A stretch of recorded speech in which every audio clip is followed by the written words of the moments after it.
Hello guys, welcome back to A to Z internet marketing. मैं हूँ ऋषभराज और आज इस वीडियो में बात करने वाला हूँ फेसबुक एड्स के नेक्स्ट वीडियो पे। गाइस, आज की वीडियो थोड़ी सी स्पेशल इसलिए होने वाली है बिकॉज मैं बहुत ही बेसिक टू एडवांस लेवल की चीज़ें बताने वाला हूँ, डिस्कस करने वाला हूँ गाइस। और ये हर बार ऐसी चीज़ें निकल के सामने आएंगी और आपको हेल्प करने वाली हैं। कुछ क्वेश्चंस तो बहुत कॉमन होते हैं और बहुत लोगों के क्वेश्चंस होते हैं। इनफैक्ट मेरे भी थे जब मैंने करियर स्टार्ट किया था और मैंने फर्स्ट टाइम या फर्स्ट स्टेजेस में जब मैंने मेटा एड्स, फेसबुक एड्स के साथ काम करना स्टार्ट किया था गाइस। तो ये नेचुरल है। आइए देखते हैं इन क्वेश्चंस के जवाब हम कैसे ढूंढ सकते हैं। लाइक गाइस, लास्ट वीडियो में हमने बात किया था बिजनेस मैनेजर और एड्स मैनेजर का। हमने कंसेप्ट देखा था, डिफरेंट प्लेटफॉर्म्स को का ओवरव्यू एक को लिया था हमने। फेसबुक, इंस्टाग्राम, व्हाट्सएप के बारे में हमने देखा कैसे कनेक्टेड रहने वाले हैं ये प्लेटफॉर्म्स। और तो जो इनसे रिलेटेड ही जो सबसे बड़ी प्रॉब्लम आती है कि किन बिजनेसेस के लिए हमें फेसबुक एड्स यूज़ करना चाहिए और फेसबुक एड्स यूज़ करना भी चाहिए कि नहीं करना चाहिए। हाउ मच बजट, कितना बजट इनिशियल स्टेज पे लगाएं, 100 रुपये, 1000 रुपये या 10,000 रुपये पर डे, कितना लगाएं, मंथली लगाएं, पर डे लगाएं। पेमेंट मेथड कौन कौन से एक्सेप्ट किए जाते हैं, कहाँ पे पेमेंट मेथड यूज़ करने, जिसके पास क्रेडिट कार्ड नहीं है तो कैसे पेमेंट करेंगे, क्या करेंगे। अकाउंट क्वालिटी इश्यूज आते हैं। अकाउंट ऐड लगाया, नया अकाउंट है, ऐड अकाउंट ही बैन हो गया, बिल्कुल कोई काम नहीं हो रहा। आपने फेसबुक को लगातार मैसेज किया, कुछ फायदा नहीं है, ठीक है। तो इन सारे टॉपिक्स पे हम आज थोड़ा डिस्कस करने वाले हैं गाइज। ये बहुत ही इंपॉर्टेंट होने वाली है। तो आइए विदाउट एनी डिले देखते हैं। तो गाइज आइए देखते हैं कि बिजनेस मैनेजर और पर्सनल अकाउंट जो होती है चीज़ें, ये वर्कआउट कैसे होती हैं। ये देखने में थोड़ा सा आपको क्लैरिटी मिलेगी यहाँ पे कि मैंने यहाँ पे बिजनेस मैनेजर और ये है पर्सनल अकाउंट, ठीक है। पर्सनल अकाउंट जो आपका पर्सनल अकाउंट है, मेरा पर्सनल अकाउंट जो फेसबुक का है, फेसबुक का पर्सनल अकाउंट जो प्रोफाइल होती है गाइस, ठीक है। तो फेसबुक का जो पर्सनल अकाउंट है, यहाँ पे आपको तो इंस्टाग्राम मिल गया, ठीक है, इंस्टाग्राम मिल गया। इंस्टाग्राम भी आप इसके साथ कनेक्ट कर सकते हो, जैसा कि मैंने डिस्कस किया था पिछली वीडियो में गाइस। अब यहाँ पे क्या है कि आपको फेसबुक पर्सनल अकाउंट पे एक और चीज़ देता है जो कि है ऐड अकाउंट, ठीक है। ऐड अकाउंट एक आप क्रिएट कर सकते हो अपने किसी ऐड को रन करने के लिए। तो जब ये ऐड अकाउंट यहाँ पे था ही, तो बिजनेस मैनेजर के ऐड अकाउंट का क्या कंसेप्ट है ये देखेंगे अभी यहाँ पे। तो बिजनेस मैनेजर सिर्फ ऐड अकाउंट के लिए यूज नहीं किया जा सकता है गाइस, ठीक है। बिजनेस मैनेजर ह्यूज है, जहां पे आप मैनेज्ड वे में, ऑर्गेनाइज्ड वे में, प्रोफेशनल वे में चीजों को परफॉर्म करना चाहते हो, तब हम बिजनेस मैनेजर जो है मेटा का, वो हेल्प उसकी बहुत ज्यादा पड़ती है, ठीक है। बहुत ज्यादा इंपॉर्टेंस उसका बढ़ जाता है गाइस। अभी मैं बात करूं बिजनेस मैनेजर का, तो बिजनेस मैनेजर में क्या है गाइस, यहाँ पे आप FB प्लस इंस्टा, ये तो एक अकाउंट हो गया। मान लो ऐसा सिनारियो है कि कोई एक बिजनेस है जो जिसके की मल्टीपल इनिशिएटिव है, ठीक है। Company 1, company 2, company 3, company 4 initiative है, ठीक है। और ये सब इंडिविजुअल है, अलग अलग है, और सबके लिए अलग FB है, इंस्टा है, और सबके लिए अब अलग FB, अलग इंस्टा, सबके लिए, ठीक है। अब इस स्टेज में ये क्या करेगा, सबके अलग ऐड अकाउंट बनाएगा, पर्सनल ऐसा है तो नहीं, ठीक है। तो इस केस में क्या हुआ कि कंसेप्ट आता है बिजनेस मैनेजर।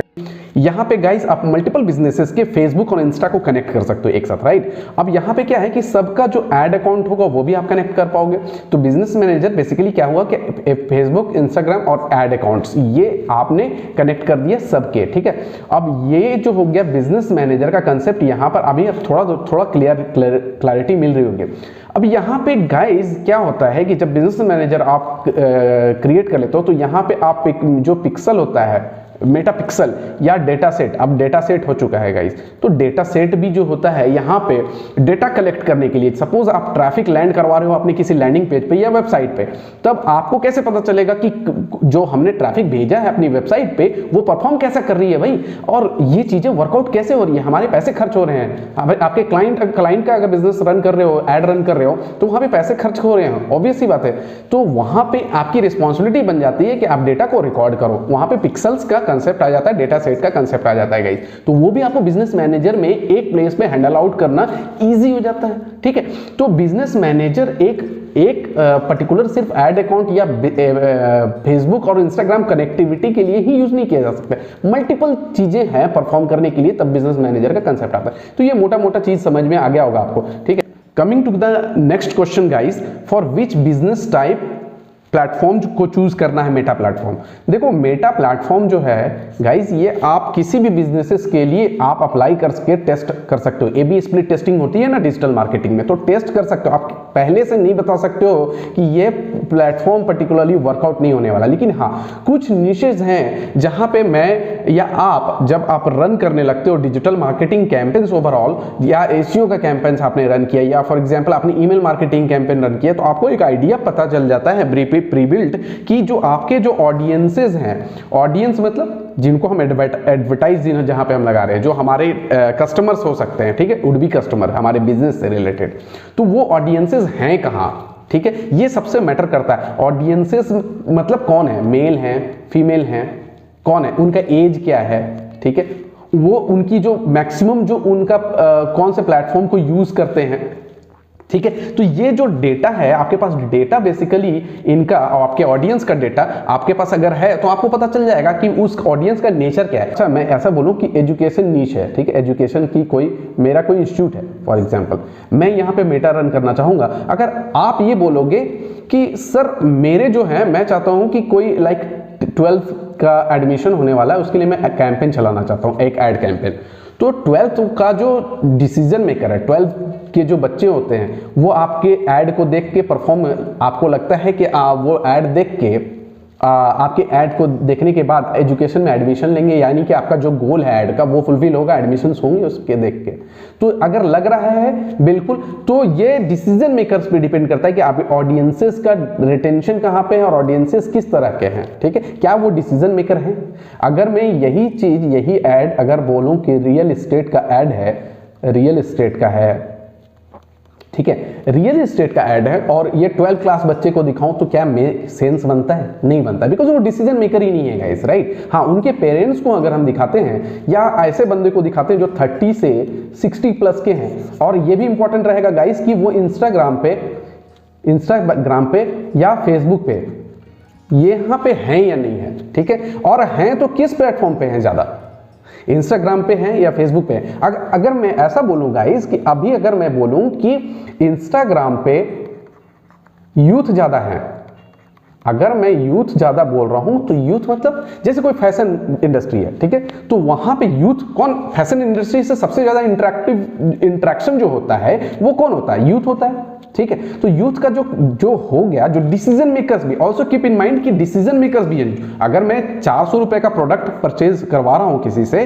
तो 400 रुपए का प्रोडक्ट कितने एज के बंदे जो होते हैं इंडिया में, बाहर का छोड़ दो, बाहर में जो डिसीजन मेकर होते हैं, बाहर में हो सकता है कि वो 16 प्लस वाले $4000 वाले परचेज करने की कैपेसिटी रखते हो, बट इंडिया में मेजरली ये देखना पड़ेगा गाइस। ऑलवेज थिंक अबाउट जो रियलिस्टिक चीजें हैं, उस पे जो डेटा है उस पे बात करें। तो 400 वाली जो चीज है गाइस, वो कौन खरीद सकता है, ठीक है। फॉर एग्जांपल सी की 18 प्लस वाले बंदे, 18 प्लस वाले बंदे, ठीक है, 18 प्लस जो बंदा है वो मेरा 400 वाला प्रोडक्ट खरीद सकता है। तो मेरे ये ऑडियंस हो गए 18 से लेके जो 40 तक का है, ये मेरे ऑडियंस हो गए गाइस, एज, ठीक है। और इसमें भी अगर स्नीकर्स हैं, स्नीकर्स को मैं देख सकता हूं कि मेल या फीमेल कौन परचेज कर रहा है ज्यादा, इसको मैं कैंपेन लगा के टेस्ट कर सकता हूं कि कौन से जो कम्युनिटी है वो ज्यादा फोकस्ड है मेरे ऐड के लिए, फिर मैं उसको। तो guys it's all about A B split testing, testing only testing can tell you कि कौन सा प्लेटफॉर्म या कौन सा ऐड आपके लिए प्रॉफिटेबल होने वाला है।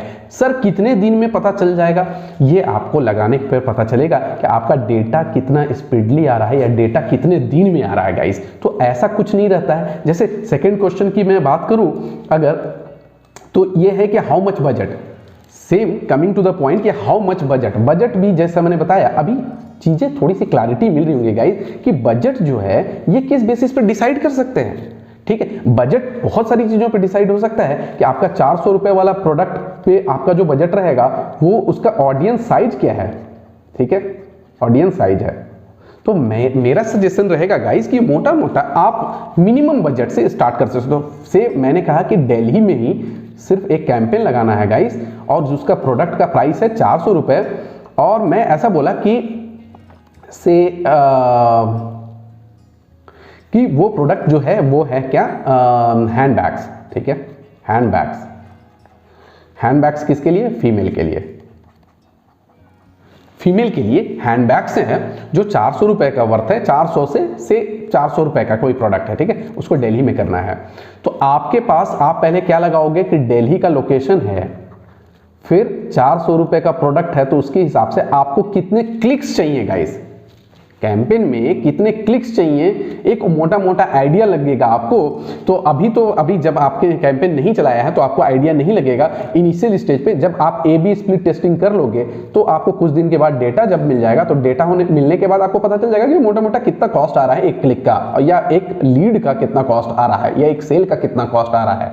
उसके बेस पे आप बजट सेट कर लोगे। लेकिन इनिशियल डेज पे क्या कर सकते हो, से लाइक मैंने 1000 रुपीज से स्टार्ट किया, ठीक है, एनी अमाउंट से आप स्टार्ट कर सकते हो। 500, 1000 पर डे के हिसाब से आपने स्टार्ट कर दिया कैंपेन। अब ये तो सिर्फ दिल्ली में चल रहा है और कॉस्टिंग भी इसकी है, तो अप्रॉक्सीमेटली आपका 1000 जो आपने चलाया पर डे के हिसाब से, यहाँ पे आपका 30,000 रुपीज पर मंथ के हिसाब से आपने कैंपेन लगाया है ऑन एन एवरेज। जब आप 1000 लगाते हो तो फेसबुक के माइंड में ये चीज आती है कि आप 30,000 आपका ओवरऑल बजट होने वाला है, ठीक है। ये हम देखेंगे, बजट ऑप्टिमाइजेशन से रिलेटेड चीजें हम देखेंगे, बाद में डिस्कस करेंगे। बट ऑडियंसेस का जो सेगमेंटेशन होता है गाइज, वो बेसिक आपको समझने वाली बात यहाँ पे ये रहेगी कि आपका जो हैंड बैग का सेगमेंट है उसके लिए बजट आपको जो सेट करना है। अब आप इसमें यहाँ पर सेलेक्ट करोगे तो मेल फीमेल नहीं, यहाँ पर आप फीमेल करोगे सेट, ऑब्वियस सी बात है, हैंड बैग्स मोस्टली फीमेल। अब मैं एज ग्रुप की बात करूँ, से एज ग्रुप की बात करूँ तो 400 रुपए का हैंड बैग कौन ले सकता है, 18+ वाले ले सकते हैं। चलो मैं यहाँ पे अगर सिक्योरिटी नहीं रखूंगा, भाई दिल्ली क्या है, दिल्ली से थोड़ा सा वो टायर 1 सिटी में आ जाता है इंडिया के, तो मैं यहाँ पे जो बाइंग टेंडेंसी है लोगों की, बाइंग कैपेसिटी जो लोगों की है, इंटेंट जो है वो ज़्यादा हायर है, ठीक है, in comparison with other cities of India, ठीक है। से मैं ऐसा मान के चल रहा हूँ, ठीक है, तो मैं यहाँ पे 18+ लेके चलूंगा, या मैं सेफ जोन में, और मिल जैसे बजट मेरा कम है तो मैं थोड़ा सा लाइक 22 के एज से 40 तक में जाऊंगा। और कहां पे जाऊंगा, से लाइक इंस्टाग्राम पे, मैं एक एग्जांपल बता रहा हूँ, इंस्टाग्राम पे जा सकता हूँ। तो यहाँ पे जितना नैरो डाउन करोगे आप चीज़ों को, वो उसके हिसाब से बजट आपका ओवरऑल डिसाइड होता है। तो ये चीज़ें जो है ये ब्रेनस्टॉर्मिंग में आती हैं। आपके ऑडियंस का सिलेक्शन कैसे करने वाले हो, टेस्ट कैसे करने वाले हो, A/B स्प्लिट टेस्टिंग कैसे होने वाली है, वो बहुत मैटर करता है गाइस। और आपका जो बजट है ये डायरेक्टली इस पर डिपेंड करेगा, आपके ऑडियंस पे और आपके स्प्लिट टेस्टिंग करने का तरीका। जैसे जितना जल्दी टेस्ट करोगे उतना जल्दी आपको पता चल जाएगा कि कौन सा मेरा ऐड विनर है, और विनर को आप उसको लाइक बाकी जो खराब परफॉर्मेंस वाली चीज़ें हैं उसको आप कट डाउन कर दोगे, and you will get the campaign running smoothly, ठीक है। तो चीज़ें समझ में आ रही होंगी गाइस, ठीक है। आज के लिए इतना ही रखते हैं, मिलते हैं नेक्स्ट वीडियो में। Thanks for watching the video.